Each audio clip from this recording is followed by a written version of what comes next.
16 September hamster কম্বাটে আজকে daily চিপার কি দিয়েছে আজকের এই ভিডিওতে আমি আপনাদেরকে দেখাবো।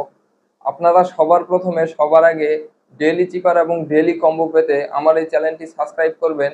আর আমার ভিডিও যারা টিকটক থেকে দেখতেছেন তারা আমার টিকটক আইডিটি ফলো করে পাশে থাকবেন। তো প্রথমে আপনারা কি করবেন, আপনাদের হামস্টার কম্বাট যে অ্যাকাউন্টটি রয়েছে ওই অ্যাকাউন্টটির মধ্যে চলে আসবেন। আসার পরে এখানে দেখতে পারবেন ডেইলি চিপার নামে একটি অপশন। তো আপনারা কি করবেন, এই ডেইলি চিপারের উপরে ক্লিক করে দিবেন। দেওয়ার পরে আজকে ডেইলি চিপার কোডটি হচ্ছে চার্জ। তো চার্জ লেখার জন্য প্রথমে আপনাকে কি করা লাগবে, সি তোলা লাগবে। তো প্রথমে আপনাদেরকে একটি বিষয় শিখাই। তো শর্ট প্রেস দেওয়ার জন্য আপনারা কি করবেন, শুধুমাত্র টাচ করে দিবেন তাহলে শর্ট প্রেস আসবে।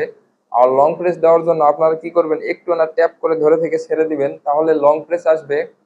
তো চলুন শুরু করা যাক। তো প্রথমে আপনারা কি তুলবেন, সি। সি তোলার জন্য প্রথমটা দিবেন হচ্ছে লং প্রেস, তারপরে একটা শর্ট প্রেস,